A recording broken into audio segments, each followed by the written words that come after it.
Hello, नमस्कार मेरे प्यारे सभी विद्यार्थियों। स्वागत है आपका भी अपनी क्लास यूआरडी एकेडमी में। और आज हम परसेंटेज का नेक्स्ट लेक्चर लेकर के आए हैं, जिसमें हम वेन डायग्राम से रिलेटेड क्वेश्चन क्या करेंगे, सॉल्व करेंगे।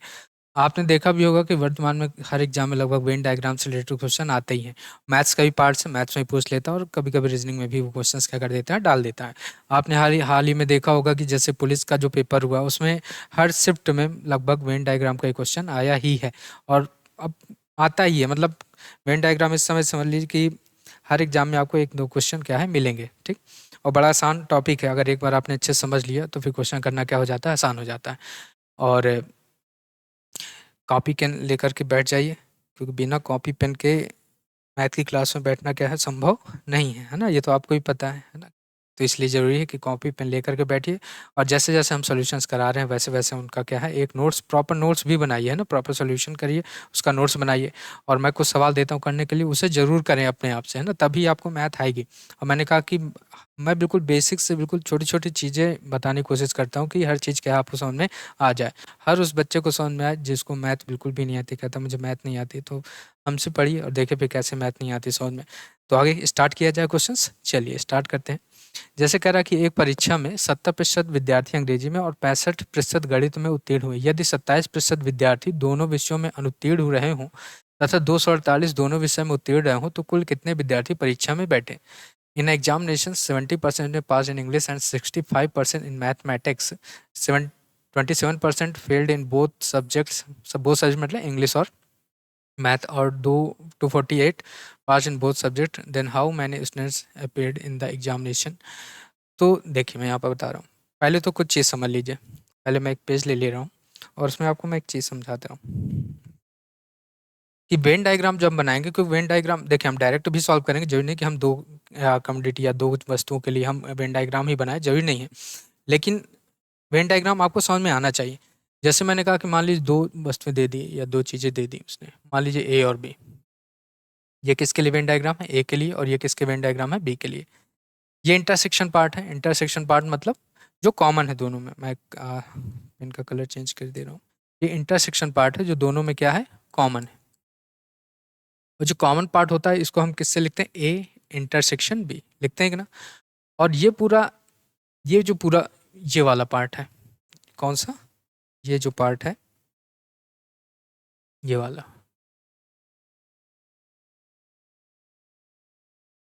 रेड कलर में, ये दर्शाता है केवल ए। अगर वो कह रहा है कि केवल ए को पसंद करने वाले कितने हैं, तो ये जो रेड शेडेड एरिया है ये किसको दर्शाएगा, केवल ए को। अगर कह दिया जाए कि केवल बी को पसंद करने वाले बताइए, तो बी को पसंद करने वाले, ये जो पर्पल कलर है ये केवल बी को पसंद करने वाले एरिया को क्या करेगा, दर्शाएगा। क्योंकि ये टर्म ही हमें समझ में आने चाहिए, ये टर्म हमें क्या है, समझ में आने चाहिए। अगर वो बात कर रहा है केवल बी की, तो केवल बी मतलब कहाँ से कहाँ तक है, केवल यहाँ से लेकर के यहाँ तक। अगर केवल ए की बात कर रहा है, केवल शब्द जुड़ा है, तो ये कहाँ से कहाँ तक की बात कर रहा है, यहाँ से लेकर के यहाँ तक। अगर वो कह रहा है कि दोनों चीज़ों को वो पसंद करता है, तो इसका मतलब है कि वो इंटरसेक्शन इस कॉमन पार्ट की क्या कर रहा है, बात कर रहा है। और ये जो पूरी वेन डायग्राम की वैल्यू है, ये किसकी है, ये ए की है। और इस पूरे वेन डायग्राम की वैल्यू क्या है, ये बी की है। आ रही बात समझ में, ये दो के लिए हो गया। इसी प्रकार हम तीन के लिए भी वेन डायग्राम बनाते हैं। तीन के लिए वेन डायग्राम बनता है, दिख रहा होगा। तीन के लिए भी वेन डायग्राम बनता है। जैसे मान लो कि ये एक ए हो गया, ये बी हो गया, और ये सी हो गया, ठीक है। अब मैंने मेरे कहने का मतलब ये है कि अब अगर मैं कह रहा हूँ कि तीनों के लिए कौन सा है, तो अगर तीनों के लिए कॉमन की बात की जाए तो कौन सा एरिया है, ये ये इंटरसेक्शन पार्ट है। ये तो तीनों में क्या है, कॉमन होगा। अब अगर मैं कह रहा हूँ केवल सी की बात की जाए कि केवल सी को पसंद करने वाले कितने हैं, तो केवल सी को पसंद करने वाले अगर देखा जाए, तो केवल सी को पसंद करने वाले पार्ट केवल कहाँ से कहाँ तक होगा, जो केवल सी को पसंद कर रहे हैं। तो ये कहाँ से कहाँ तक होगा, केवल सी को। अगर केवल सी का है तो सिर्फ ये वैल्यू यहाँ पर पुट की जाएगी, ठीक। अगर कह रहा है केवल बी, तो ये जो येलो पार्ट है ये सब, ये किसको है, ये केवल बी, केवल बी को पसंद करने वाले। इसी तरह अगर केवल ए को कह रहा है कि केवल ए को पसंद करने वाली वैल्यू दी जाएगी, तो हम सिर्फ कहाँ भरेंगे उस वैल्यू को, यहाँ पर। क्योंकि जब हम क्वेश्चन करेंगे ना, तो ये टर्म हमें क्या समझ में आने चाहिए। और अगर ये टर्म वैल्यू समझ में आ गई, रखना, अभी मैं जब सवाल कराऊंगा तो और क्लियर होगा। तो हम यहाँ पे रखेंगे। अगर जैसे मान लीजिए कह रहा है कि केवल, जैसे मान लीजिए उसने ये कह दिया कि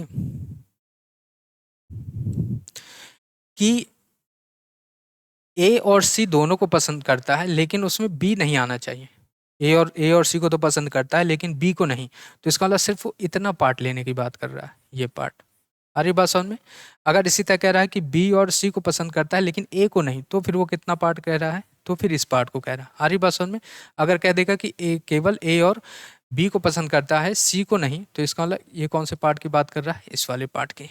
आ रही बात समझ में? इतनी बात समझ में आई कि नहीं, जो मैंने समझा है कि वेन डायग्राम की हम वैल्यू, क्योंकि वेन डायग्राम का मतलब है कि हम वैल्यू क्या करें, पुट करना सीख जाएं कि किस वैल्यू को कहाँ पे रखना, हम टर्म समझ जाएं, तो वेन डायग्राम को सॉल्व करना क्या हो जाता है, आसान हो जाता है। अगर और ये पूरी वैल्यू क्या है, ये पूरे ए की है, ये पूरी बी की वैल्यू है, और ये पूरे यहाँ से यहाँ तक सी की वैल्यू। लेकिन अगर केवल सी की बात करें तो येलो पार्ट है, ये येलो पार्ट में केवल बी है, इस येलो पार्ट में केवल ए। अगर तीनों की बात कर रहा है तो ये वाला ये तीनों के लिए है।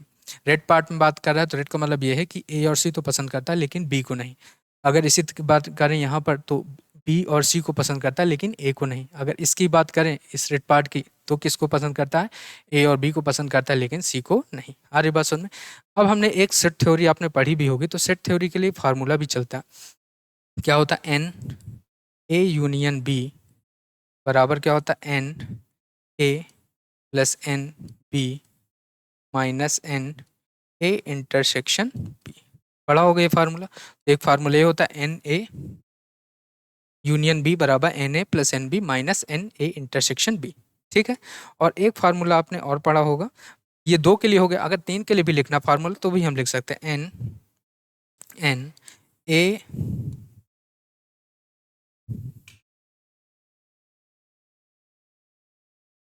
N A union B union C बराबर N A plus N B plus N C minus N A intersection B minus N B intersection C minus N C intersection A और plus N A intersection B intersection सी।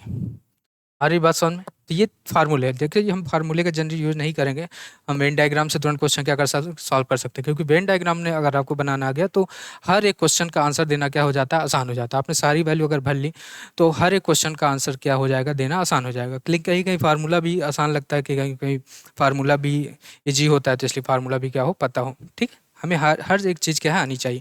आप जुड़े रहिएगा, हम last में इतने बेहतरीन question करेंगे Venn diagram के। लास्ट में आप देखेंगे कि वेन डायग्राम के क्वेश्चन फिर आपको ऐसे लगेंगे कि बिल्कुल आप आसानी से क्वेश्चन क्या कर सकते हैं, सॉल्व कर सकते हैं। लेकिन लास्ट तक क्या करें, जरूर जुड़े रहें। ठीक है, आगे बढ़ा जाए।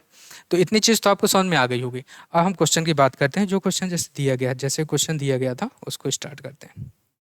जैसे इसका वेन डायग्राम मैं दोनों तरीके बताऊंगा, वेन डायग्राम से और डायरेक्ट तरीका भी। कह रहा है कि एक परीक्षा में 70% विद्यार्थी अंग्रेजी में, एक चीज़ समझ लीजिए, अभी तो मैं पूरा सब कुछ लिख के बता दे रहा हूँ, जब आप प्रैक्टिस कर लोगे ना तो फिर लिखने का हो सकता नहीं, लेकिन मैंने कहा ये क्लास है, क्लास में हर एक चीज़ लिख करके ही समझाई जा सकती। इंग्लिश और मैथ में पास के लिए दिया गया है परसेंटेज। पास के लिए कितना परसेंटेज है, कह रहा 70% विद्यार्थी अंग्रेजी में उत्तीर्ण हुए, मतलब पास हुए। और मैथ में कितने परसेंट है, 65% है। तो फेल देख लेते हैं। 30% किस में हो जाएंगे, इंग्लिश में फेल, और 35% मैथ में फेल हो जाएंगे। इतनी बात समझ में आ रही है? ये परसेंटेज वैल्यू दी गई है, ये परसेंटेज वैल्यू है। ठीक, मैं ये कह रहा हूँ कि दोनों के लिए उसने किसका परसेंटेज दिया है, आप ये देख लें। दोनों के लिए उसने किसका परसेंटेज दिया है ये देख लें, पास का कि फेल का। तो क्या दिया गया है कि दोनों विषय में उत्तीर्ण रहे, कितने परसेंट, 27%। 27% विद्यार्थी क्या है, दोनों में फेल हुए हैं। अब एक चीज़ ध्यान रखिएगा, कभी भी वेन डायग्राम बनाए तो जो भी परसेंटेज वैल्यू दोनों के लिए दे उसी के लिए वेन डायग्राम बना लीजिए। जैसे उसने दोनों के लिए फेल का परसेंटेज लिखा, तो फेल के लिए हम वेन डायग्राम बना ले रहे हैं। फेल के लिए वेन डायग्राम क्या कर लें, बना ले। तो मान लीजिए मैथ हो गई और ये इंग्लिश हो गई, मैथ हो गई और ये इंग्लिश हो गई। मैथ में कितना परसेंट फेल हो रहा था, 35%। मैथ में कितना फेल हो रहा था, 35%। और इंग्लिश में कितना परसेंटेज फेल हो रहा था, 30% हो रहा था कि नहीं। और दोनों के लिए परसेंटेज वैल्यू जो फेल होने की थी वो कितना था, ये 27%। आ रही बात समझ में? अगर ये पूरी वैल्यू 35 है और ये 27 है तो ये कितना होगा, 8%। और अगर ये वैल्यू पूरी 30 है और ये 27 है तो ये कितना होगा, 3%। हो जाएगा कि नहीं? ठीक।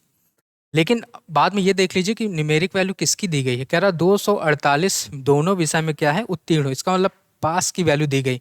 अच्छा, हम यहाँ पर अगर देखा जाए तो हमारी जो फेल होने के लिए वैल्यू आई है कि कि फेल कितने हैं, तो कितना हो जाएगा 8 + 27 और प्लस 3%, तो टोटल कितना होगा ये 8 3 11, टोटल 38% हो जाएगा। अगर इतना 38% लोग फेल हैं तो फिर पास कितने लोग होंगे? देखिए ये क्वेश्चन मैंने कहा ये सब लिखने के लिए तो समझा रहे, लेकिन क्वेश्चन बहुत, अभी जब हम करेंगे ना सॉल्व तो मैं बताऊंगा डायरेक्ट आप कैसे लिखोगे, ठीक है। ये तो सिर्फ समझाने के लिए हर चीज़ लिखी जा रही। ये कितना हो गया 62%। इसका मतलब इस 62% की वैल्यू किसके बराबर दी गई है क्वेश्चन में? 248 के। किसके बराबर? 248 के। तो 1% कितना आ गया 4। तो यहाँ से 100% कितना आ जाएगा 400, क्योंकि टोटल छात्र पूछ रहा हो, टोटल छात्र अपने आप में कितना परसेंट? 100%। तो ये किसकी वैल्यू आ गई 400, जो कि ऑप्शन नंबर क्या है बी सही है। आ रही बात समझ में? अब देखिए मैंने कहा ये तो पूरा मैंने समझा दिया। अब जब पेपर में आप करोगे ना तो ये सब चीज़ें बनाने की आवश्यकता नहीं, ना लिखने की आवश्यकता है। अब मैंने कहा कि दोनों के लिए, जैसे अब देखिए कैसे सवाल आप लिखोगे, क्योंकि वो भी आना चाहिए ना। मैं ये कह रहा हूँ कि इसका मैं दूसरा तरीका ही बता रहा हूँ। जैसे कह रहा है कि 70% विद्यार्थी अंग्रेजी में और इसमें उत्तीर्ण हुए। आपको पता है कि 27% फेल है, तो इसका मतलब फेल के लिए वेन डायग्राम बनाना है।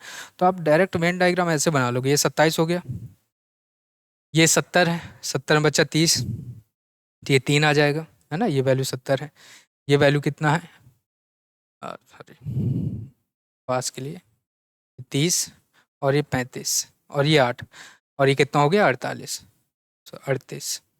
38 फेल है तो 62 क्या होंगे पास होंगे। और इस 62% की वैल्यू क्या है 248। बस आपको इतना ही लिखना है। आ रही बात समझ में? लेकिन अभी मैंने कहा आप हर एक चीज़ अच्छे से समझ करके क्वेश्चन क्या करें सॉल्व करें, और फिर जब अच्छे से चीज़ें समझ में आ जाती है ना, फिर क्वेश्चन को सॉल्व करना क्या आसान हो जाता है। ठीक, अब मैं कह रहा हूँ इसका मैं एक दूसरा तरीका भी बता दे रहा हूँ कि दूसरा तरीका कैसे हम क्या करेंगे यूज करेंगे। देखिए सेकेंड मैथड, जैसे कह रहा है कि 70% विद्यार्थी अंग्रेजी में और 65% विद्यार्थी क्या है गणित में उत्तीर्ण हुए। तो 70 और 65 हम टोटल ये देख लें कि कितने लोग पास हो रहे हैं।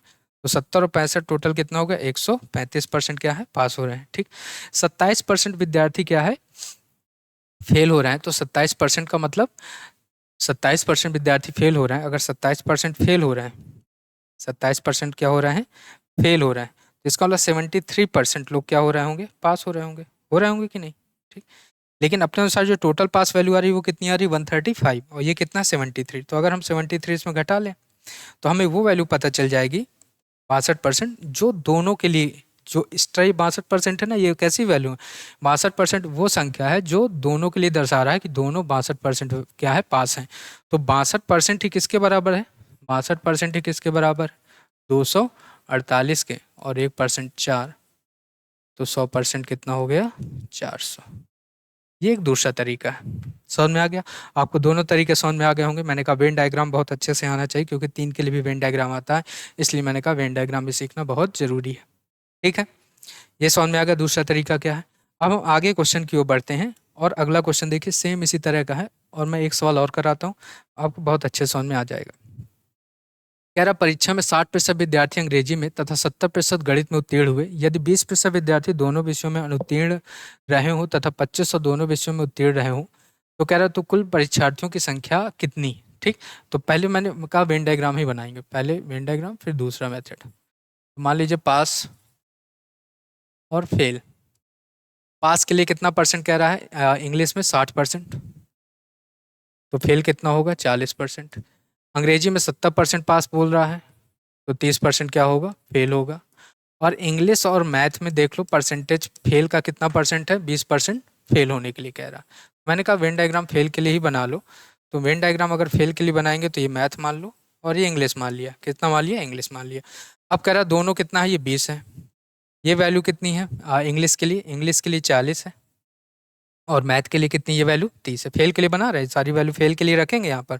30 में 20 घटाएंगे कितना आएगा 10, 40 में 20 घटाएंगे कितना आएगा 20।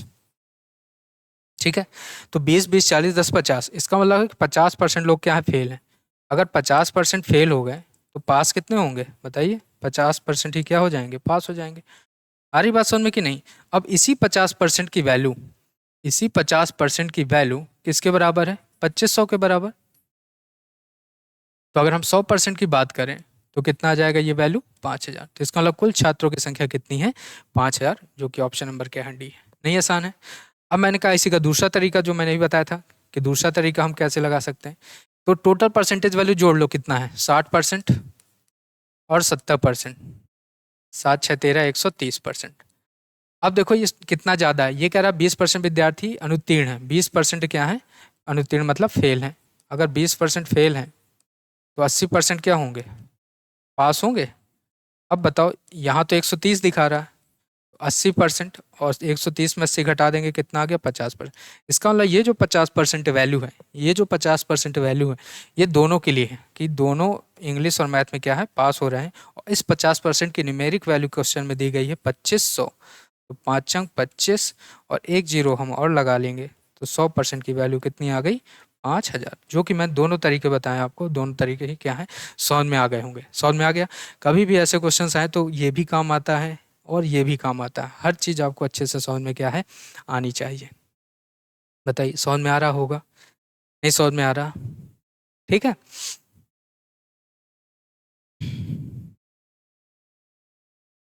कुल मिला के ये फार्मूला ही है, हमने बताया था, फार्मूला बताया था ना, NA+NB minus NA intersection B बताया था। तो वही वैल्यू है कि जो NA इंटरसेक्शन B की वैल्यू ही क्या कर लेता है, ये पूछ लेता है, और उसी की हम परसेंटेज वैल्यू क्या करते हैं फिर निकालते हैं। 130 आएगा, 130 आएगा पास के लिए, और यूनियन के लिए कितना दिया गया 20%, उसी को हम कन्वर्ट कर लेते हैं, तो 80 घटाएंगे 50 आ जाएगा, बस यही आंसर है, ठीक है। समझ में आ रहा होगा। बस जुड़े रहिए हमारे साथ, मैंने कहा कि विश्वास के साथ पढ़ते रहिए, और देखिए फिर आपको कैसे नहीं सब चीज़ समझ में आती, हर चीज़ समझ में आएगी, बस आप लगातार कंटिन्यू पढ़ते रहें और जुड़े रहें। अब देखिए इस क्वेश्चन को देखिए, कह रहा है कि एक परीक्षा में विद्यार्थियों ने बाउंड, एक क्वेश्चन एक दो और कर लेते हैं, फिर मैं आपको होमवर्क के लिए 2 3 क्वेश्चन करूँगा इसी तरह के सेम, तो आप उनको करिएगा और मुझे कमेंट में आंसर जरूर बताइएगा कि उनका आंसर क्या आया, ठीक है। और कहीं भी नहीं समझ में आए तो अब क्या करें, उसमें पूछ सकते हैं, मैं आपको डाउट सेशन बता दूंगा। कह रहा है कि एक परीक्षा में विद्यार्थियों के 52% अंग्रेजी में अनुत्तीर्ण हुए तथा 42% गणित में अनुत्तीर्ण हुए, और 70% विद्यार्थी उत्तीर्ण हुए, तो उन दोनों विषयों में उत्तीर्ण विद्यार्थियों का प्रतिशत कितना है, ठीक है। अब मैंने कहा अगर इसको मेन डायग्राम से कर लो, बहुत आसान है, उत्तीर्ण के लिए दिया गया सब कुछ, ठीक है।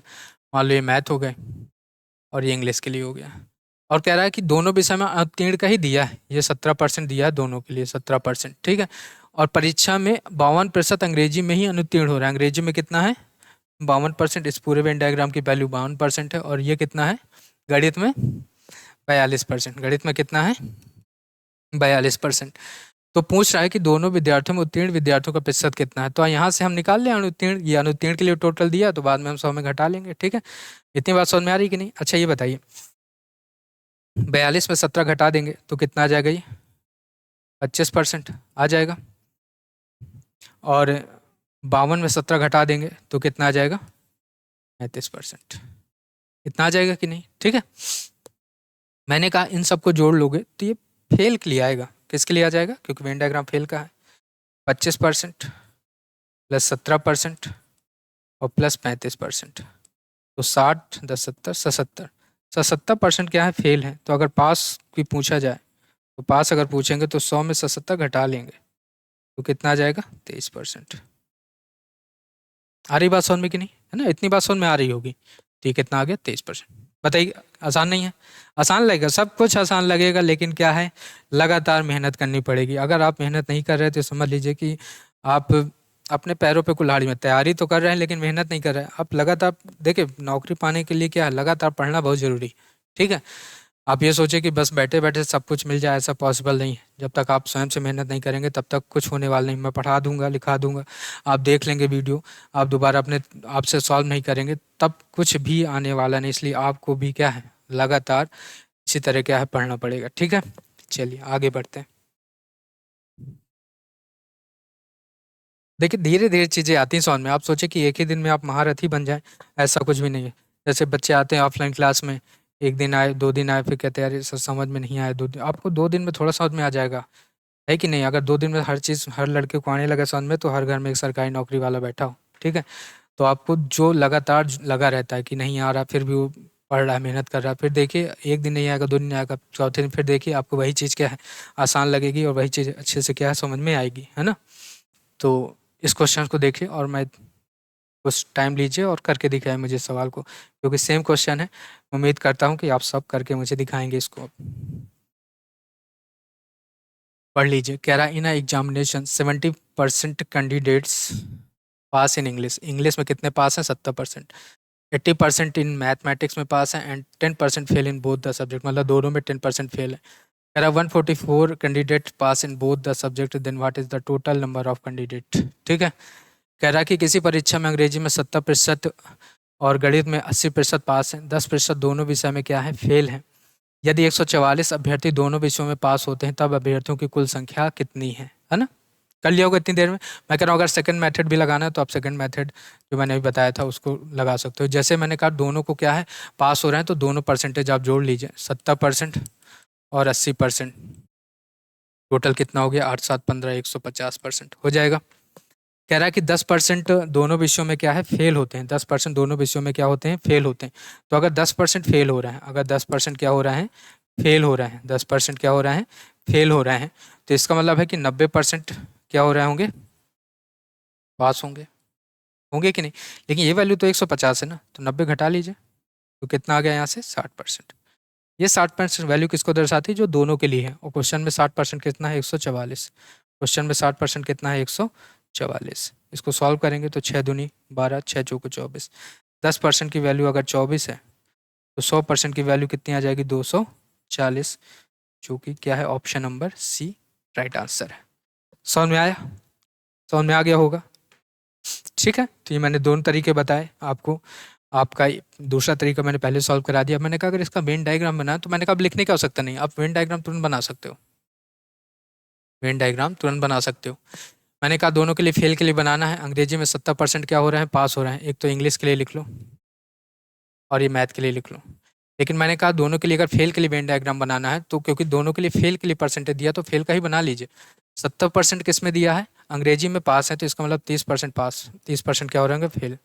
और गणित में 80% पास है, इसका मतलब है कि गणित में 20% क्या हो रहे होंगे? फेल। और दोनों के लिए फेल की वैल्यू है 10%। तो अगर 30 में 10 घटाएंगे तो कितना आएगा? 20%। और 20 में 10 घटाएंगे तो आएगा 10%। ठीक है। 20 10 30 10 40, इसका मतलब 40% लोग ऐसे हैं जो क्या हो रहे हैं?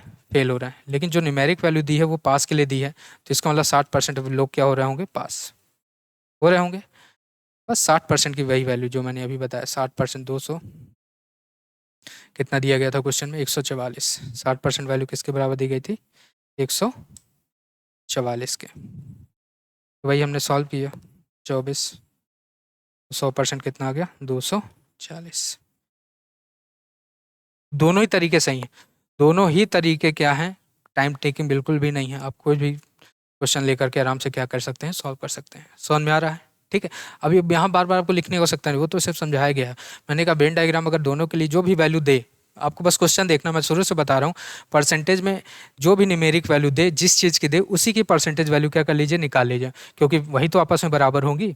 अगर पास के लिए दिया तो पास के लिए परसेंटेज निकालिए, अगर फेल के न्यूमेरिक वैल्यू दी है तो फेल का परसेंटेज निकालिए, और फिर देखिए परसेंटेज कैसे नहीं सॉल्व होता।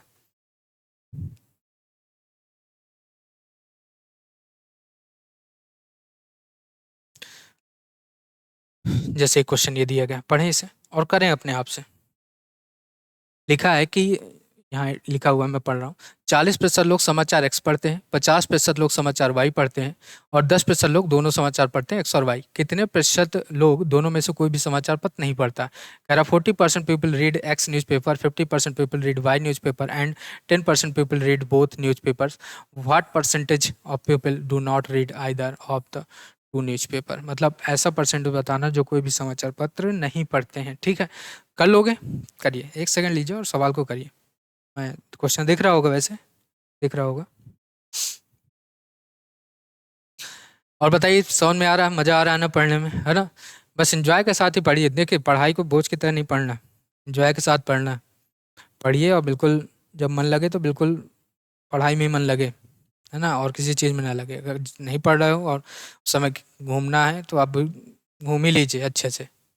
जब घूम लेंगे अच्छे से तो खुद ही मन लगेगा कि यार अब नहीं घूमना, पढ़ना ही है कि नहीं? लेकिन दोनों चीज़ें एक साथ करेंगे तो ना तो घूम पाओगे अच्छे से, ना पढ़ पाओगे। ठीक है। इससे अच्छा कि एक काम करना चाहिए, अगर पढ़ने बैठो तो फिर पढ़ो ही पढ़ो, अगर कुछ दूसरी एक्टिविटी कर रहे हो तो फिर दूसरी एक्टिविटी। ठीक। लेकिन मन लगा के करना जो भी चीज़। हो गया होगा। चलिए, कह रहा है कि 40% लोग समाचार एक्सपर्ट थे। मैंने ये कहा कि 40% लोग समाचार एक्सपर्ट थे। हम मान लिया 2 न्यूज़पेपर हैं, ये एक्स के लिए मान लिया और ये वाई के लिए मान लिया। 40% लोग समाचार एक्स पढ़ते हैं और 50% लोग समाचार वाई पढ़ते हैं, ठीक है। कह रहा 10% लोग दोनों समाचार पढ़ते हैं, 10% लोग दोनों। तो 40 में 10 घटाएं कितना आएगा? 30। और 50 में 10 घटाएं कितना आएगा? 40। तो 40 30 70 10 80। इसका मतलब 80% लोग ऐसे हैं जो कुछ ना कुछ पढ़ रहे हैं, जो कुछ ना कुछ क्या है पढ़ रहे हैं। 30 + 10 और +40 कितना हो गया? 80। ये कुछ ना कुछ क्या है पढ़ रहे हैं ना दोनों न्यूज़पेपर। लेकिन मैंने कहा कि क्वेश्चन में ये पूछा गया है कि बताइए वो संख्या जो कोई भी समाचार पत्र नहीं पढ़ रहे। तो 80% अगर पढ़ रहे हैं तो इसका मतलब ये हुआ ना कि 20% लोग ऐसे हैं जो कुछ भी नहीं पढ़ते हैं। तो इसका मतलब 20% लोग ऐसे हैं जो कुछ भी नहीं पढ़ते। तो कौन सा ऑप्शन? C option. कितना आसान है ना? आगे बढ़ते हैं।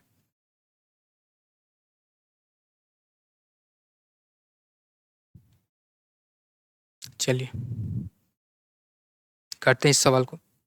और मैंने कहा ना कि जुड़े रहिए, अभी हम कुछ क्वेश्चन करेंगे वेन डायग्राम के लास्ट में, और वो बेहतरीन क्वेश्चन है। फिर मैं एक सेशन वेन डायग्राम का ही अलग से ले आऊँगा जिसमें हम और क्वेश्चंस करेंगे वेन डायग्राम के, वो हम अलग से डिस्कस कर लेंगे। उसमें हम बहुत अच्छे अच्छे क्वेश्चन करेंगे, ठीक है। इसको करिए। कह रहा है एक सर्वे में 30% लोगों के पास सेलुलर टेलीफोन पाया गया और 75% लोगों के पास पर्सनल कंप्यूटर पाया गया।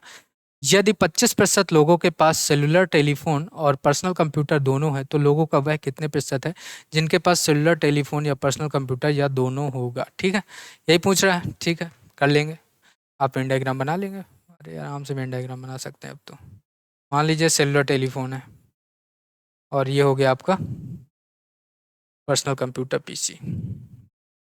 अब कुल मिला के वैल्यू आपको रखना आना चाहिए। कह रहा है कि 30% लोगों के पास सेलुलर टेलीफोन, ये जो 30% वैल्यू देता है ना, ये पूरे वेन डायग्राम की वैल्यू है, देता है यहाँ से यहाँ तक, ठीक है। ये सेलुलर टेलीफोन कितना है? 30%। और पर्सनल कंप्यूटर के लिए कितना है? 75%। कितना है ये? 75%। कह रहा है कि यदि 25% लोगों के पास सेलुलर टेलीफोन और पर्सनल कंप्यूटर दोनों है, इसका मतलब 25% लोग ऐसे हैं जिनके पास ये दोनों चीज़ें हैं, ठीक है। तो बताना है कि दोनों का मतलब दोनों किसके किसके पास है। तो अब बताओ 30 में 25 घटाएंगे तो कितना हो जाएगा? ये 5%। और 75 में 25 घटाएंगे तो कितना हो जाएगा? 50%। कह रहा है कि बताइए जिनके पास सेलुलर टेलीफोन या पर्सनल कंप्यूटर या दोनों, तो सबको क्या कर दो? जोड़ दो। 5 25 + 50, तो 25 5 30 और 50 30 80। कितना परसेंट हो गया? 80% हो गया। तो कौन सा ऑप्शन? बी ऑप्शन, ठीक है। इस तरह के क्वेश्चंस पे ज़्यादा समय नहीं आपको देना, आराम से आप क्वेश्चन क्या कर सकते हैं? सॉल्व कर सकते हैं। ये पूरे वेन डायग्राम मैंने कहा, तो आप जब पेपर सॉल्व करें ना, तो इस वेन डायग्राम जब इतनी प्रैक्टिस हो जाएगी तो इस वेन डायग्राम को पूरा बनाने की आवश्यकता भी नहीं है, आप ओनली कर सकते हो। जैसे कहा कि 25% है और वो दिया गया था 30, तो बचा कितना? 5। 5 हो गया, 25 हो गया, और ये 75 25 घटाएंगे 50 में जोड़ लेना, 80% आ गया।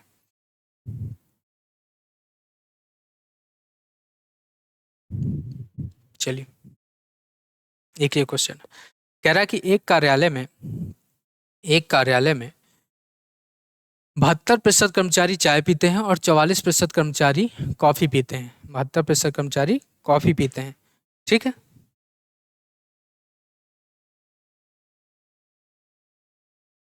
कह रहा है एक कार्यालय में 72% कर्मचारी चाय पीते हैं तथा 44% कर्मचारी कॉफी पीते हैं। यदि प्रत्येक कर्मचारी चाय और कॉफी अवश्य पीता हो तथा यहाँ पे देखिए वैल्यू लिखी, 40 कर्मचारी चाय तथा कॉफी दोनों पीते हैं। अब ये इंपॉर्टेंट वैल्यू हो जाती है कि न्यूमेरिक वैल्यू किसकी दी गई, क्या दिया गया क्वेश्चन में, ठीक है। अब मैं ये कह रहा हूँ कि बताइए चाय पीने वाले कितने, मैं यहाँ सॉल्व कर रहा हूँ, चाय पीने वाले कितने लोग हैं? 72% है ना, 72। और कॉफ़ी पीने वाले कितने लोग हैं? 44%। कॉफ़ी पीने वाले कितने लोग हैं? 44%। तो अगर इसको जोड़ दें, 4 2 6 और 7 4 11, 116% हो जाएगा, 116%, ठीक है। अब ये बताइए, कह रहा है 40 कर्मचारी चाय तथा कॉफ़ी दोनों पीते हैं, तो इस कार्यालय में कुल कितने कर्मचारी? अब ये जो एक्स्ट्रा 16% वैल्यू है, ये दोनों के लिए तो दर्शा रही है, किसके लिए दर्शा रही है? जो दोनों के लिए है। और 16% में न्यूमेरिक वैल्यू किसके बराबर? 40 के बराबर। तो आराम से सॉल्व कर सकते हैं, ये 4 चौको 16, तो 4% कितना हो गया? 10, इसको अगर 100 बनाना तो 25 से मल्टीप्लाई कर दीजिए, तो कितना हो जाएगा, 25 चौको 100%, और ये कितना हो गया, 250। C option. कौन सा ऑप्शन, सी ऑप्शन। सर मैं अभी मैंने बताया ना पीछे क्वेश्चन, अब ये 100 के ऊपर कितना है, 16% है, तो इसका मतलब 16% वैल्यू है, ये दोनों के लिए दर्शा रहा है, और दोनों के लिए न्यूमेरिक वैल्यू कितनी है, 40। तो 16% अगर 40 है तो 4% 10, तो 100% कितना आ जाएगा, 250। इसका मतलब है कि कर्मचारी टोटल कितने हैं, 250। आगे बढ़ते हैं, ठीक है, समझ में आया होगा। इस सवाल को किया जाए।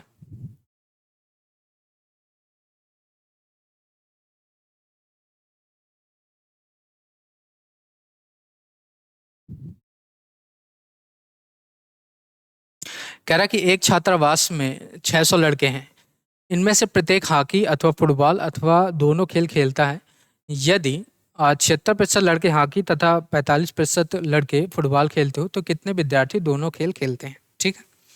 मैंने कहा परसेंटेज में मेन चीज़ क्या है कि आपको न्यूमेरिक वैल्यू देख लेनी है कि कौन सी दी गई है और वो किस परसेंटेज के बराबर है। आ रही बात समझ में, ठीक। अब जैसे अगर मैं इस क्वेश्चन की बात करूं, तो एक छात्रावास में क्या रहा, 600 लड़के हैं। कितने लड़के हैं, 600 लड़के हैं। तो इसका लिए टोटल लड़के दे दिए ना 600। अच्छा, 600 ये किस परसेंटेज की वैल्यू है, अगर मैं आपसे पूछूं ये किस परसेंटेज की वैल्यू है, तो ये आप कहेंगे कि सर 100% की वैल्यू है ये। कितने परसेंट की वैल्यू है, 100% की। तो अगर 1% की बात की जाए तो 1% की वैल्यू कितनी आ गई, 6। आ जाएगा, समझ में आ गया, ठीक। फिर आगे पढ़िए, कह रहा है कि 76% लड़के हॉकी खेलते हैं। 76% लड़के क्या है, हॉकी खेलते हैं। क्या खेलते हैं, हॉकी। और 45% लड़के 45% लड़के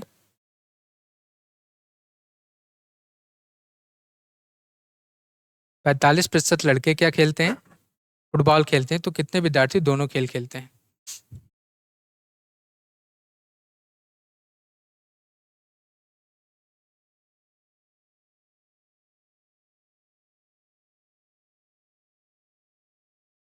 ठीक है,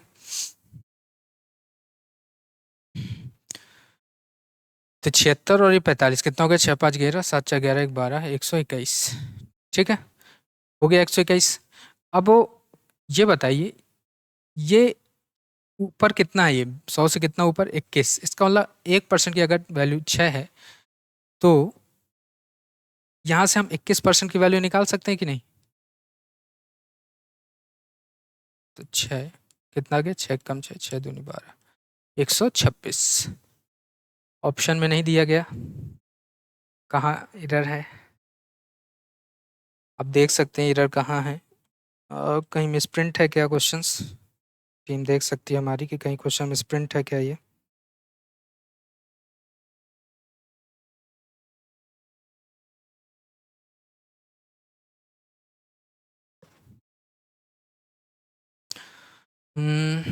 ऑप्शन गलत दिए गए, 126। अगर इसको 126 ही बना लिया जाए, ठीक है, इस ऑप्शन क्या बना ले, 126 ही बना ले। अगर नहीं करना तो इसको, अगर ऑप्शन मैच कराना है तो हम इसको 75% कर सकते हैं। क्वेश्चन ही अगर देखा जाए तो इसको 75 कर सकते हैं। तो 75% अगर किया जाएगा तो ये कितना हो जाएगा, 120। तो 20% हम यहाँ निकाल लेंगे तो आंसर मैच हो जाएगा ऑप्शन से, तो कितना जाएगा, 120। अगर नहीं ऑप्शन मैच कर रहा है तो इसका मतलब है 21% की वैल्यू क्या है, 126 है। वो भी सही है, मैंने कहा कि ऑप्शन से मतलब नहीं, आपको कॉन्सेप्ट समझ में आ जाए। ऑप्शन तो फिर कुछ भी बना सकता है ना पेपर में। अब जैसे मान लो 76 ही कर दिया, 25 तो कितना आ गया, 21%। 21 के हिसाब से आंसर नहीं मैच कर रहा था तो 126 आ रहा था। उस तरह आंसर कितना आ रहा था, 126 आ रहा था। लेकिन जैसे मान लीजिए ऑप्शन ही मैच कराना है, जैसे नहीं दिया गया, तो मैंने कहा इसको 75 कर लीजिए, इसको 45 कर लीजिए, तो कितना हो गया, 120। तो 20% की वैल्यू कितना जाएगा, 120। बस ये आंसर है, समझ में आ रहा होगा। आगे बढ़ा जाए, इजाज़त है, चलिए। अब मैं कुछ क्वेश्चन दे रहा हूँ जो आप होमवर्क के लिए आप देते हैं कि आप होमवर्क में कर लीजिए इन सवालों को। जैसे कह रहा है कि 90% और ये कहेंगे, ये क्वेश्चन है ना, 90 और 80%। जैसे अगर करें 90% और 85%, कितना, 175%। अब 75% जो वैल्यू दोनों के लिए तो है, तो 75% कितना हो गया, 150 के बराबर।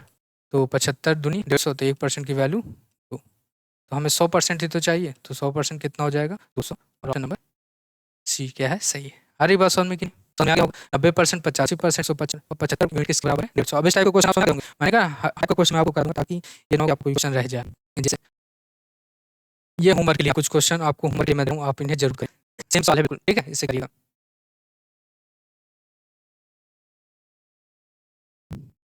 जैसे क्वेश्चन ये है, इसे आप थोड़ा-सा ये क्वेश्चन मैंने आपको होमवर्क के लिए दिया, आप थोड़ा घर में ट्राई करें, ठीक है? चलिए।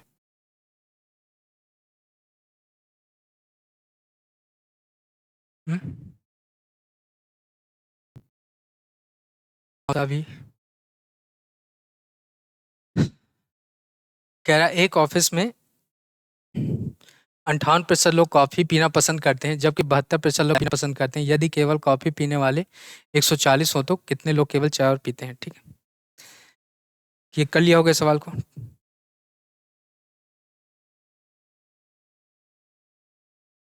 देखिए वीडियो अच्छा लग रहा हो, मज़ा आ रही हो, तो अपने दोस्तों को ज़रूर लाइक, शेयर करें इसको, ताकि हर एक अच्छी चीज़ सबके पास पहुँचे, है ना? अकेले-अकेले नहीं पढ़ना है।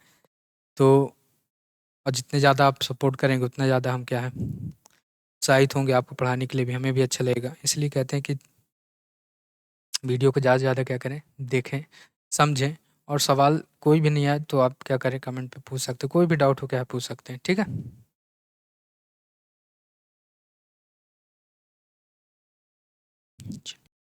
क्या कर लिया होगा अभी मैं कहा सेम मैंने जब भी हम टाइप क्वेश्चन करते हैं तो हम कोशिश करते हैं कि हर एक क्वेश्चन क्या करें, अच्छे से समझा लें, समझ में आ जाए आपके पास, ठीक?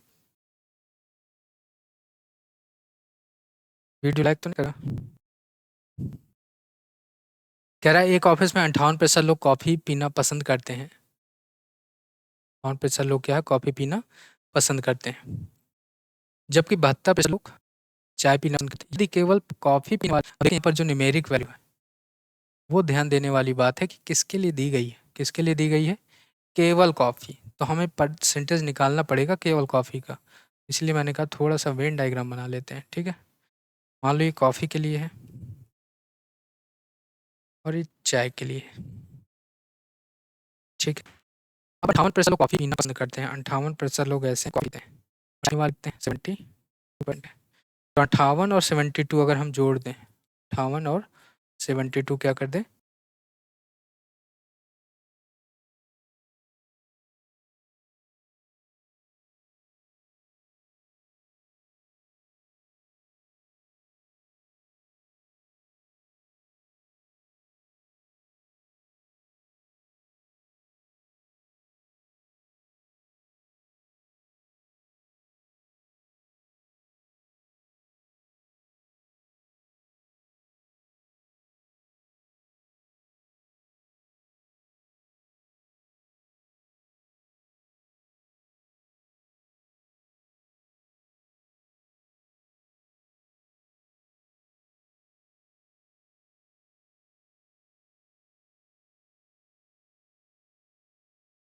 जोड़ दें तो 8 2 10 और 7 5 12 1 13,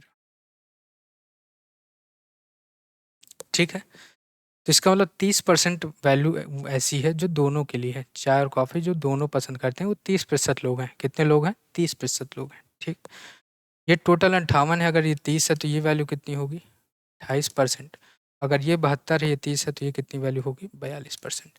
अगर मैं आपसे प्यारे बच्चों ये पूछूँ कि 28% किसकी वैल्यू है? तो आप क्या बताएँगे कि सर ये तो केवल कॉफ़ी पीने वाले लोग हैं। क्या? केवल कॉफ़ी पीते हैं ये लोग। ये चाय नहीं अच्छी लगती। क्या पीते हैं ये? केवल कॉफ़ी पीते हैं और इनकी वैल्यू 88%। कितना है? 28%। अगर मैं आपसे पूछूँ कि सर ये बताइए कि केवल चाय पीने वालों का परसेंटेज कितना है? तो आप बताएँगे 42%। तो आप बताएँगे क्या? 42%, ठीक है? लेकिन क्वेश्चन में क्या पूछा गया है, ये तो मैंने बता दिया, लेकिन आप ये देखिए क्वेश्चन में दिया क्या गया है। कह रहा है कि केवल कॉफ़ी पीने वाले लोग कितने हैं? 140 हैं। केवल कॉफ़ी पीने वाले लोग कितने हैं? 140 हैं। इसका मतलब 28% की वैल्यू किसके बराबर है? 140 के बराबर है।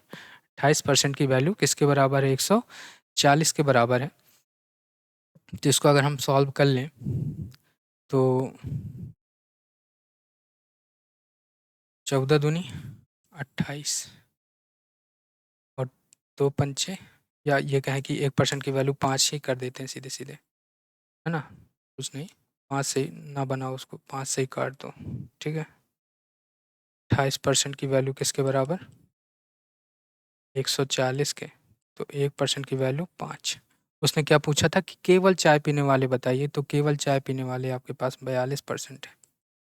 तो 42 गुणे 5 करेंगे तो आ जाएगा आपके पास 210। कौन सा ऑप्शन है? C option. समझ में आ रहा होगा? समझ में आ रहा होगा?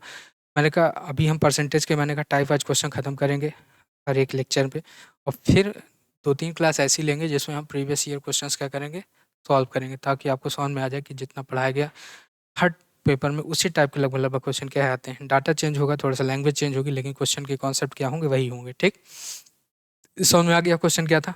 और मैंने कहा परसेंटेज का एक बेसिक पॉइंट बस यही है कि आप क्वेश्चन में ये देखो कि परसेंटेज वैल्यू दी किसकी गई है, किसकी दी गई है, परसेंटेज वैल्यू या न्यूमेरिक वैल्यू किसकी दी गई है। जैसे इसमें न्यूमेरिक वैल्यू किसकी दी गई थी, केवल कॉफ़ी पीने वाले, तो हमें केवल कॉफ़ी पीने वाले का परसेंटेज क्या कर लेना है, निकाल लेना है।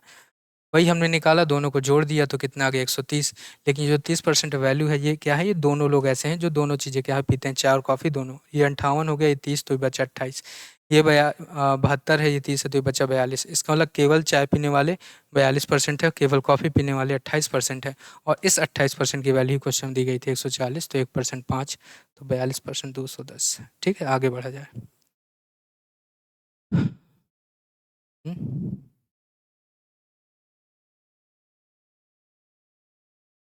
अच्छा, तो ठीक है, फिर इतना ही रखते हैं। और ये यहाँ से अभी मैंने 2 वेन डायग्राम क्वेश्चन कराए हैं। ठीक, जब हम अगले सेशन में आएंगे तो फिर हम 3 वेन डायग्राम के क्वेश्चन करेंगे, क्योंकि आज इतना ही रखते हैं। और इसके बाद जब नेक्स्ट लेक्चर करेंगे तो नेक्स्ट लेक्चर में 3 वेन डायग्राम वाले क्वेश्चन डिस्कस करेंगे। और मैंने कहा था